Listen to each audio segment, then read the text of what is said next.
thank you everyone for joining. It is Friday over here, September 27th. We have Charles Guivray over here he's a co-founder of GTK Cyber. He's also just a general co-founder in general. He's done other businesses as well. He's been in the field for like 20 years, if you haven't met him yet. Ton of experience in the data science side and machine learning, and is a leading, I would say, a leading professional inside of the artificial intelligence space at this point as well too. So I'll hand it over to you, Charles, if you kind of want to riff off of that, maybe introduce yourself a little bit more to the chat as well. Sure. First off, thank you for inviting me to be on the podcast, or sorry, be on the live stream today. Yeah. Kind of like a podcast. Yeah. Yeah. Thanks for inviting me. So yeah, my name is Charles Guivray. I have been in cyber data science for I don't know how long now, and I started my career. I was in the intelligence community for a while, and then I was a consultant at Booz Allen. Then left that. I worked at two major banks doing cyber data science work. Launched my own startup in 2020. Did that for 3 years. We didn't really achieve product market fit, unfortunately. And now I work as a senior tech lead at RTX. I also have a training company called GTK Cyber where I teach cyber data science courses. I'll put in a plug for that a little bit later. But yeah, then I also do a lot of teaching. I also teach a class at Florida Atlantic University, and I've written one O'Reilly book about an open source tool called Apache Drill, and I'm working on another one, which is actually about cyber data science. So yeah, that's my story. I live in South Florida and have 4 kids. So that consumes a lot of my time. So. Well, kids, 4 of them is still doing a lot inside of the industry, from writing books to keep them busy. So you definitely do a good job balancing it all, man. Yeah. At least maybe on the exterior. That's all it was. Yeah. Cool. Well, thanks again for being with us, Charles. My pleasure. And maybe why don't you tell us what we've all got ready for today? Like, what are you cooking up over there? What do you want to show everyone? What do you want to introduce everyone to? Sure. So as everybody is no doubt aware, GPT entered the scene about 2 years ago now, a year and a half ago, absolutely exploded. I wanted to show people today some neat things that you can do with GPT that you might not be aware of. And specifically, it's how to use LLMs. And this is true for really any LLM. I'm going to use GPT, but you could do this with any of them. How to use it to analyze images. I got interested in this just due to some other security work and some other kind of just random projects I was working on just for fun. And it occurred to me that there is a huge use case for this that I don't know if people are aware of, and I just wanted to show what you can do with it. Yeah, so that's kind of that's what I'm going to be going through today.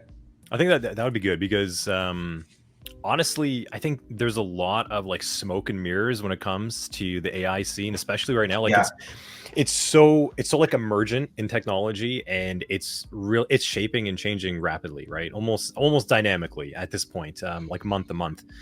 So I think there's a lot of confusion in general, like how these things work in the back end. And I think it's gonna be really cool to actually see some of that magic happening. And I don't know if it's going to be what people think it is. Like it's a lot of code and commands and like simple things going on like at a rapid pace, I think. But interesting to see how you're going to unveil it to everyone, for sure. Sure. So I guess what I'll start out by saying, so I was working on 2 different projects that both had this possibility of like, basically I came to a point where I was kind of like, I wonder if there's a way we could get AI to analyze an image or to tell me about an image. Mm-hmm. And the fundamental problem though is you need it not only to describe or do something about the image, but you also need to give you that result in a way that can be consumed by like kind of the next system. So in other words, like I don't just want I don't just want it to be able to give AI an image and have it tell me, okay, this is a pretty picture of a tree with apples growing on it, or that. Okay, great, but that's not helpful. I wanted to really kind of be able to generate a very specific output that I can then use to like plug in a form or do something like that. So I started experimenting with it. I found that it was really good at it. And so I thought what I'd do is I'd show you two different use cases that involve the same general idea, and I'll walk you through how you could actually do this yourself if you want to do it. Now, first off, I'll say, let me pull some up. Hold on.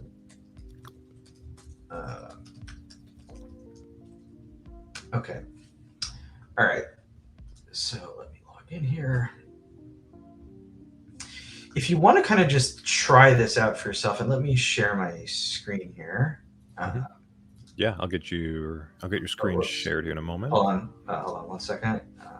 Yeah, I got it. Okay, so where's the percent? There we go.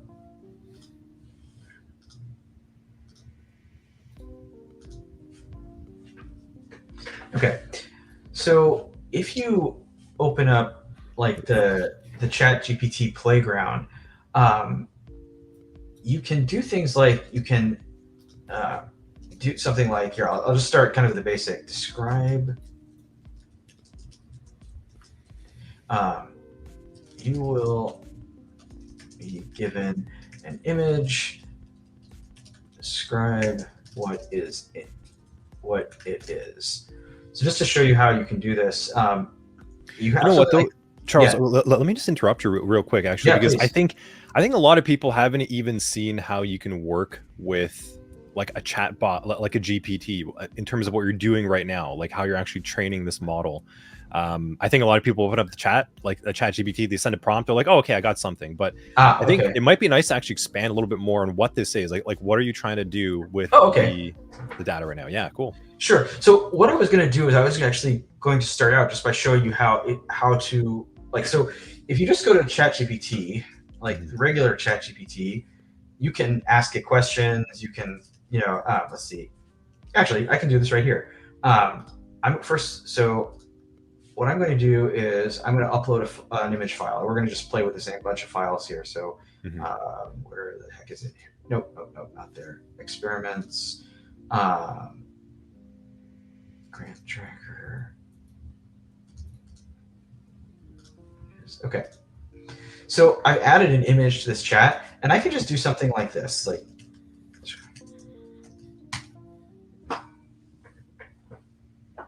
let's see what it comes up with. Nice. So the fact that it can do that, honestly, is amazing to me. That I could just give it a random image and it's like it can produce an output that accurately describes that. But so I started again. My story here was I started messing with this, and I'm on the security committee for my synagogue, and I started thinking, well, I wonder if you could take output from a security camera and basically produce some sort of object that could be inserted into a database of all the cars that were coming in and out of the facility. And that was like, I didn't actually go forth and build that second piece of it, but I built the AI component that actually could do that. But in order to do that, we can't just put this blob of text here. We need something that can be formatted. And so it's just to show you, like, here, you can ask it to enhance details or tell me more about it. Okay, no, it doesn't do that. All right. It's like at a very basic level, right? Like it works with what you give it. It gives you general idea, but it's not really like relative to your needs yet. No, not yet.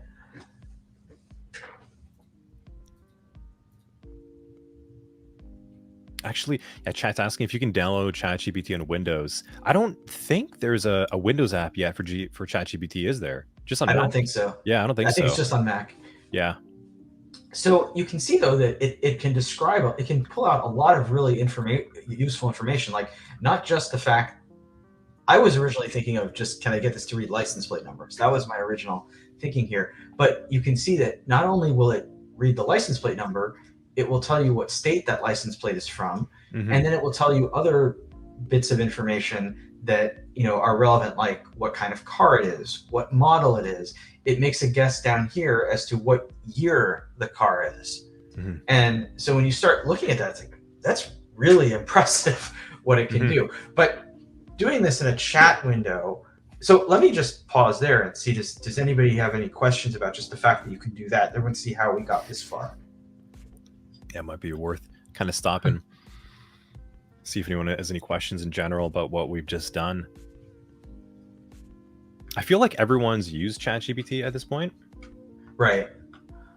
So the next question though is how do we, so there in order to like make this, let's call it like more useful, we need this information in a form that could be consumed by like a Python script or something that would be a little bit more, you know, a little more useful. So what we can do here as a next step is we can ask it,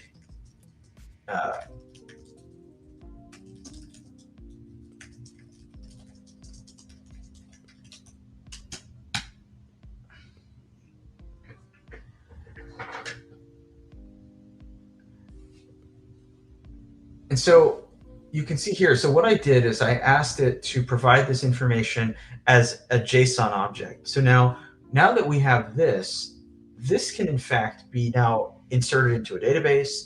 It could be parsed by a Python script and you could do something with it. You could fire off alerts. You could do there's all sorts of different things we could do with this. Now, one of the problems though with this though is that the output will not be consistent. So if I upload another image to this and try to do the same thing, it may or may not produce the same fields. So in order to make this programmatically useful, we have to make sure that the output is going to be consistent, and we have to, so we have to make sure the output is consistent.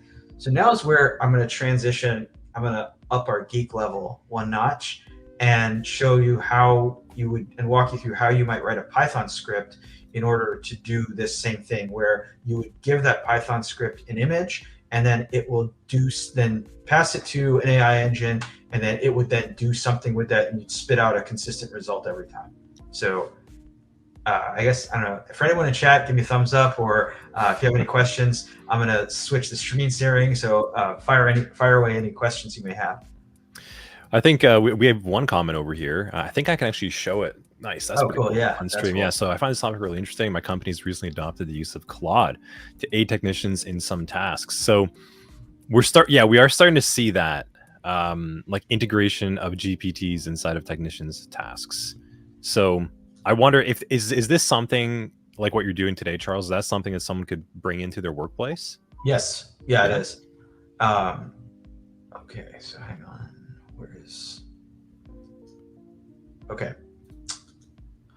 All right, so I'm going to pull out I have PyCharm opened here, and that's working. Another good question over here. Okay, so the question here, JSON gives you EXIF data. No, this is not EXIF data. So these fields are not encoded in this image. It's actually analyzing the image and extracting the actual, like, what is in this an image of. And I'll show you some more examples of some other use cases of this besides just the car recognition. So I have a Jupyter notebook, which I suppose I can share. I can share this on and post that to LinkedIn when we're done. Mm-hmm. But so first thing is we just, we have our imports here. Now I have a class that I wrote that just kind of wraps up all these functions, but I'll show you the code when I do that. So the first thing, oh no, that's not marked down. Convert to. The first thing we have to do is programmatically, we have to read in the image and convert it into a format that the LLM can understand. And that format is base64. So what I have here is I have a bunch of examples. These are just files. I'll come back to these prompts in a second. And here is the code that is actually going to do this. So like I said, it's not in this notebook, but here's the actual code that's going to do that. So we first have to figure out what is the MIME type, or what is the format of the image. And there's a method that just kind of looks and see what, is it a PNG? Is it a JPEG? Is it a GIF file? Whatever. Then once you do that, you then base64 encode the data, and Python has a built-in library for doing that. So this is not any kind of rocket science there. And then you just kind of return it in this format here, where we say data and the MIME type, and then the actual data. So let me show you what this actually looks like. So this is one image of a car, and I'm going to run that function. And here's what we've got. Car, one processed image. And this looks like a bunch of this stuff. So this is what we're actually going to send to the LLM. We're not like, this is how we do this programmatically. So once you have that, now, so what I ended up doing was I ended up just wrapping it in one big function so that you can just give it the image path, and the image path, it'll then open that path, convert it to base64, and then do the LLM magic. But I wanted to walk you through these steps. So once we have this, then the next step is actually to send this to the LLM. And so the code for that this is pretty much boilerplate code. Like you can just cut and paste this bit off of OpenAI's website. This is just passing it 2 prompts. So there's nothing really interesting about this part. Once you get that, so I'll talk about the prompt in a second, but you have to then parse the prompt into JSON because it's just going to return text to you. You want an actual JSON object. So this bit down here actually parses that raw text and turns it into a JSON object. But really, this is all boring boilerplate code. You can find this in Stack Overflow or on OpenAI's website. So the prompt that I use is that's a little bit more interesting. So what I did was I wrote a kind of lengthy prompt here that we first kind of tell it what we're doing. And so we're telling it we want to extract it. You're going to be extracting information about a vehicle. There's an image attached, so don't ever tell me that you can't see the image or anything like that. It always will be an image attached to this. We tell it what specific fields we want, and this is important because we want, if you imagine you're going to be inserting this into a database, we want consistency in the output. So we want to know, okay, it's going to have fields A, B, C, and D, and it's always going to have those fields in our output. And so then here I put in some instructions as far as what does it do if it can't read any of those fields. So the prompt is if any of these fields it can't populate, it's just going to return null for those values, which is for database purposes, that's fine. And then let's see. Yeah, so and also telling it, don't tell me we can't answer the question, and don't add any additional fields or deviate anyway from this structure. So that's the whole instructions there. This is exactly what I want you to do. Here's an example of it, and so forth. So let's see how it does. So that's the whole prompt there. So we can run this down here, and I already did this. So you see here's the same Toyota that we got, and it says invoice. Okay, so this is just some extra crap because I was using this as another use case. But here's the actual data from the LLM right here, and so you can see for this example, we don't know what the approximate year of the vehicle is. We know that it's silver. We know that the vehicle, the make is a Toyota. We know that it's a Camry, and then we have some remarkable just other stuff here. We see that it's an American flag sticker on the back, along with a Monster Energy and other stickers on the rear window. And just to show you what this looks like, this is the actual vehicle that in question. So it pretty much nailed that. Let's try it with another one and see how it does. So just so you see this, we're going to try it with this guy right here.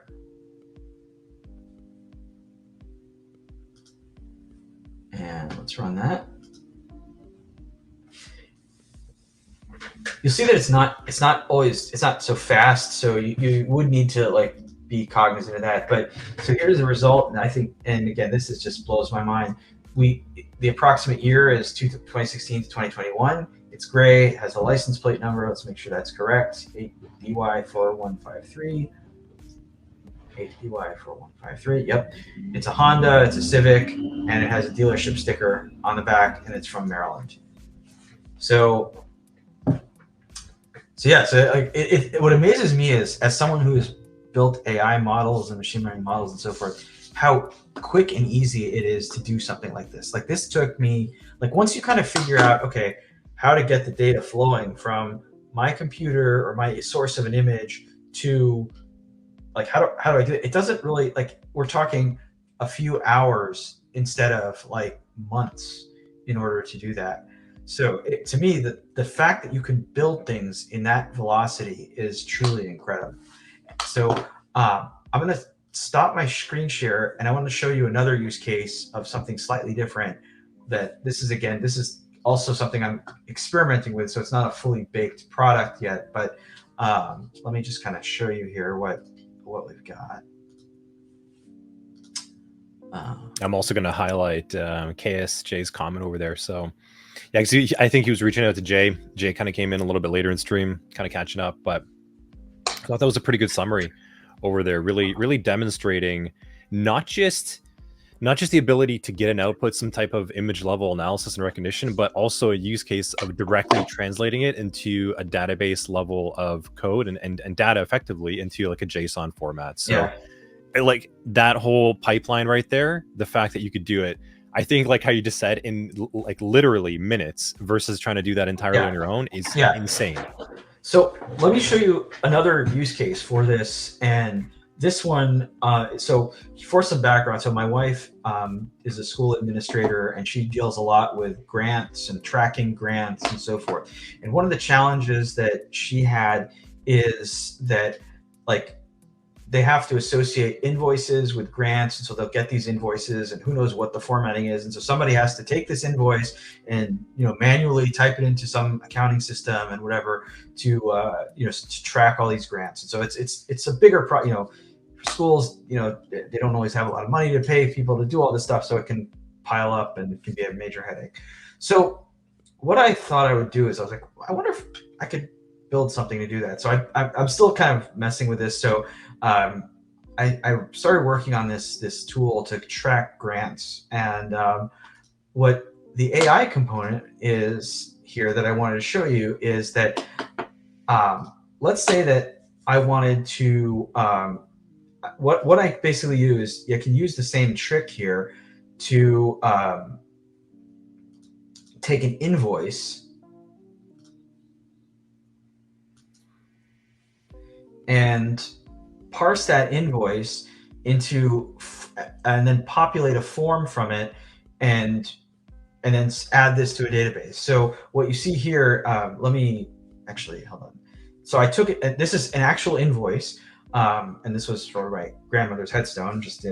It is able to extract the invoice date, the amount of the invoice, and then just what the invoice is for.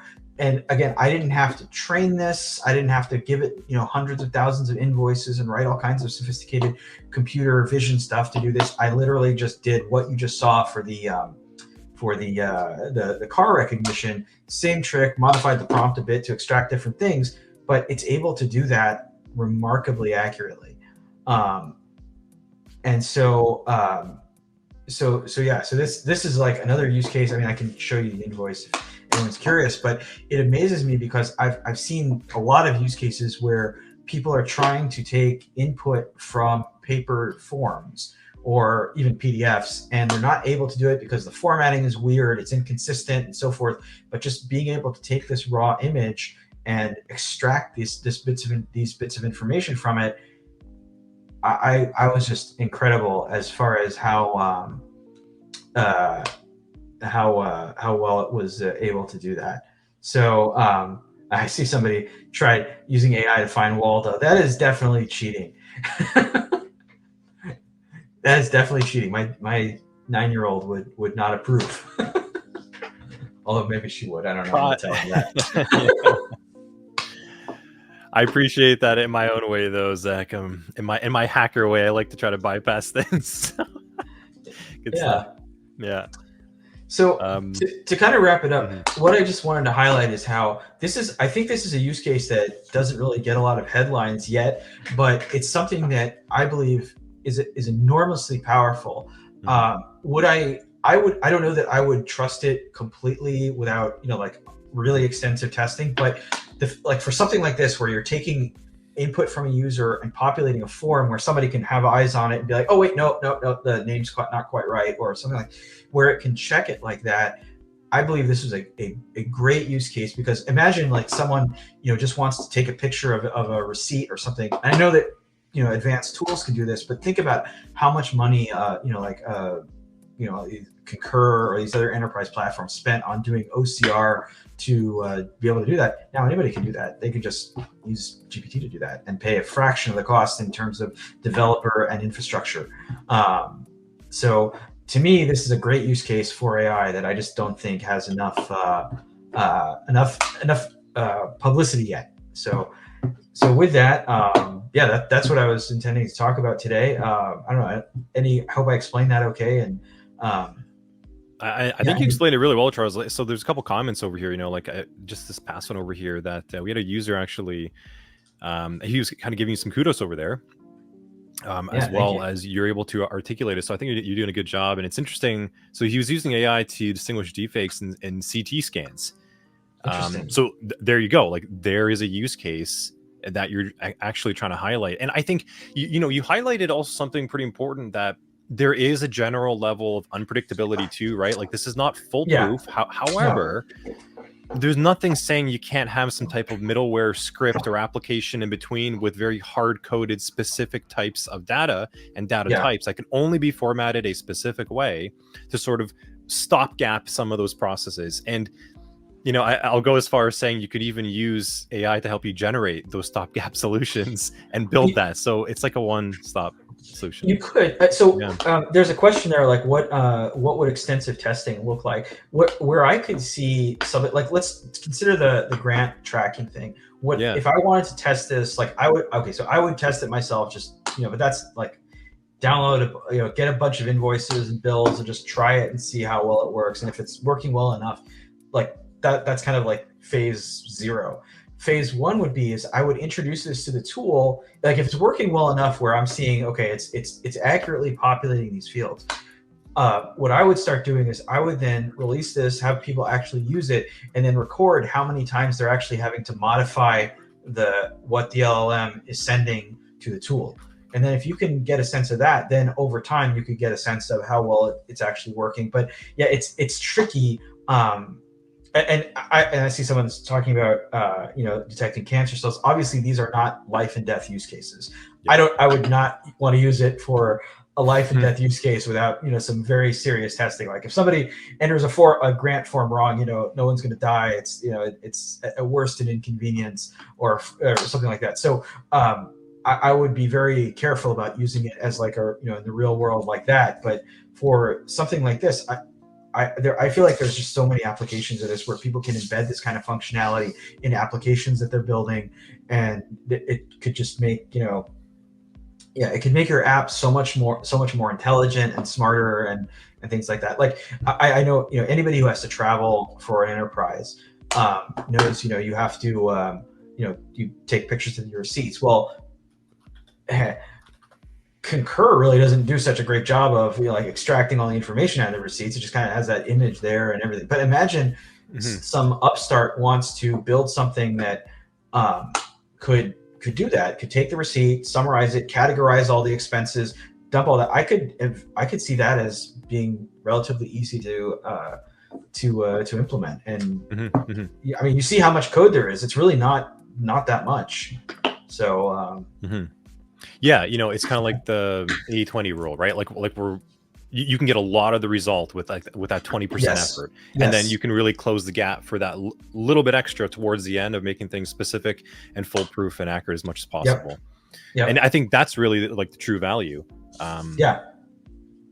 I think it's like, so Jay's saying over there too, right? Like AI is a great second opinion. Exactly, right? Like it's enriching, it's adding intelligence to things, it's speeding up and expediting the process so you can get to the specific use case or the value proposition of whatever it is that you're doing. I like that I don't know, it's a Jay Ray said that it's a great second opinion. So I teach a class. I'm giving a presentation actually in a couple of weeks about attacking AI and kind of mischief you can do with it. And also, I'll throw in a shameless plug for my Black Hat and my data science courses. I talk more about that. But one of the things that I highlight as part of that is the LLM's tendency to what's called hallucinate, which means produce wrong but very confident results. And what I worry about is people relying on it without understanding that it can and will do that. and using it as a second resource, not as a first one. So I think that's a great way to look at it, and so and that way you avoid it giving you wrong information and people kind of blindly following that.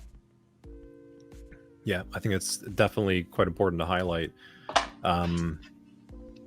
Yeah, so chat's kind of saying you got these tools where you can put symptoms and everything, finally leads to something. Yeah, I mean, it might lead to something unknown as well. I think we don't know about that. But no, I think it's really good, Charles, what you demonstrated here today. There's a couple of things that I was actually going to ask you about. You sort of alluded to over there. So I know you are doing some more events coming up. So not just this, which we're really appreciative to have you on here for, but thank you. So you have a talk coming up. Yeah. Can you tell more about that? So I'm giving a presentation at the National Defense ISAC about attacking AI, and it's going to go through kind of at a high level how attackers can attack machine learning models and also LLMs and so forth. And then in December, I'm teaching a course at Black Hat Europe in London, and that's a 2-day course, and it kind of walks a cyber professional through the whole data science process, from getting data to analyzing it, building a machine learning model, testing it, hacking it, and all that kind of fun stuff. So it's a good class, and yeah, really if you cool. want to hang out in London, hit me up. See, make sure to send me the links for that. Actually, I can add that to the event after inside of Discord, LinkedIn, and Twitch, just for people to go and maybe poke around with. But yeah, really cool. And also, so yeah, that little shameless plug over there. You do have a course, and it is coming to the Level Effect platform. We're aiming for release of next Friday, actually. Nice. But that is the Applied Data Science course for cybersecurity and artificial intelligence.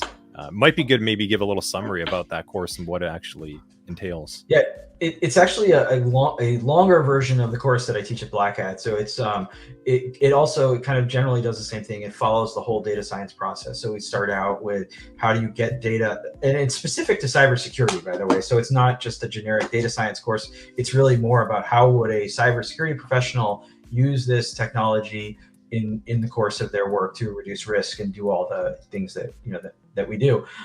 So it walks you through, how do you get security data? How do you then analyze it? What are some cyber use cases for AI and machine learning? How to build models, tune them, evaluate them, all these kinds of things. And then, so that's the course in a nutshell. And like I said, it's the online one it's a longer version because 2 days is you're on a very tight timeline. But it walks you through that whole process, and very cool. And I think that ties into your point over there, just the chat's kind of thrown out there, is that yes, AI security will soon be a thing. I agree, and I think that like your course is effectively, even though I'm not sure how long you've been teaching that one, right? Like a couple of years now, right? Like I know you've evolved it, but I've been teaching it for 10 years. Exactly. This is my 10th year doing it at Black Hat, and it's evolved every year. I mean, it's not the same course that it was 10 years ago by any means. So, and I think that's the point that I really wanted to draw here. So, mainstream wise, we've really kind of caught up just how important this is and how AI security will be a soon thing happening in the place. But truly, this has been sort of brewing for a while. Like, I was talking with Summer, right? Summer's another instructor over GTK Cyber, and I was telling her too, right? Is if you have a conversation about data science, it really sounds like you're talking about cybersecurity at the same time. Like a lot of the pattern matching, the algorithms, the rules, all that detection, that's all just data science under the hood. And it's just because these tools are now getting in front of people to be able to use it, a general public, that I think we're starting to see how important it actually is. So two things. I completely agree with you. And one of the things I've observed, I believe that cybersecurity is a data science problem, like full stop. It is. But what's interesting to me is that as someone who's been to a lot of the, like the data science conferences before, like there were a lot more before COVID, is that there is a distinct, like there is a community of data people and there's a community of cyber people, and they don't mix. I don't know why. And I think the unfortunate result of that is that you see like a lot of cyber people they don't know a lot of the advanced data analytics techniques. The tools that we have are generally ill suited to that kind of work. And it's really, it's something I hope to change. I want to teach, like, I want to teach many cyber folks like, hey, this is what you should know. Like, this is all about data, and machine learning and AI is really good at detecting bad stuff and in any form of it. And so in my opinion, I think that's every cyber security person should have an understanding. I mean, if you think about like vulnerability management, threat hunting, just general SOC, incident response, like all of these things are all data driven. Yeah. And yet, what do most people have? They have like, Splunk or some other, comparable tool. It just doesn't that's. Yeah, that's And like a means to there's so an end. much better. There are so many better ways of doing the same thing. Yeah, totally. I completely agree with you. I would almost argue that there should be there's a big talk about purple team between red and blue, but why isn't there sort of like a team between data science and cybersecurity? Like that's a more important world to it merge really together. Is. So I see the question: will of course have hands-on labs that we can put in our? Yes, absolutely. Yeah, it's hands-on.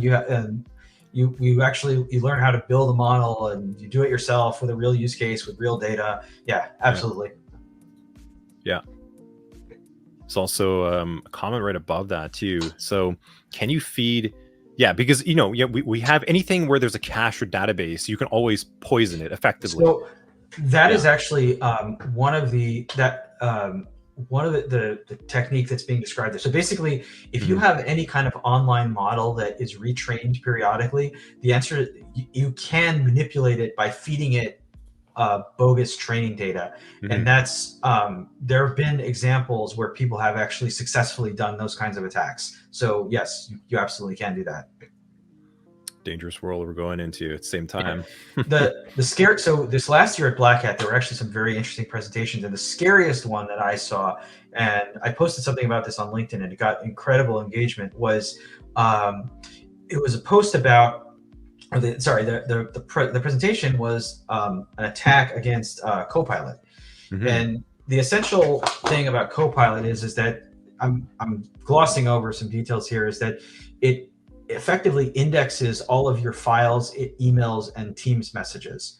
So if a malicious actor can get something in that pipeline, they can effectively get Copilot to misbehave.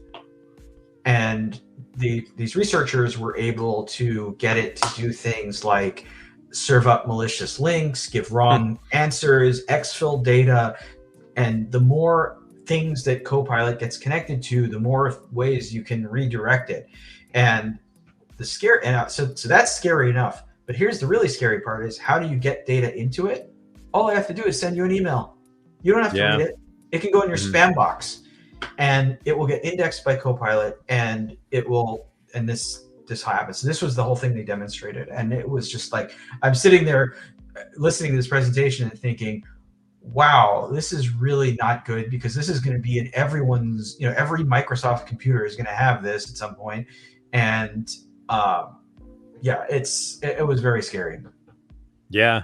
There's definitely going to be, it's kind of like the web application space, right? Where everyone would just really trusted HTTP and the way that we transmit data with post and get requests. And there's so many different ways to inject arbitrary user input to mess up that process. But now it's a good point you're raising there, that you're effectively the entire attack surface to mistrain or abuse the model is the entire attack surface. Like the attack surface itself is the attack surface, which is kind of weird to say, but it's true. Like anything that you pass along the wire, anything that's data level driven and analyzed and parsed, can now abuse that cache, which I would imagine at some point they're going to get somewhat over that to be able to detect hey, this is junk. But so let me throw so what you're thinking is the exact response that a lot of people had is this is like SQL injection, in the sense that you have to guard your inputs and make sure that someone's not inserting malicious inputs in there. The challenging part with LLM based applications is that it's just text. So I could send you an email with I don't know, my recipe for brisket or something, and then just have a few lines in there that are malicious. And you'd have to be able to have some way of detecting that. and not acting. The other side of it is that you could put guardrails as far as what actions the LLM is allowed to have. So that's where I think, and the point that the researcher made, and the point I agree with, is that we don't know how to secure this yet, and anyone who's telling you otherwise is full of it. And so it's something that we are really, like, we as a security community, there's still a lot of, it's a very immature technology as far as from a security perspective, and we really need to kind of figure that out. But what I saw, I'm not advocating that we don't use this by any means. I think it's great technology. We need to just figure out how to do it securely.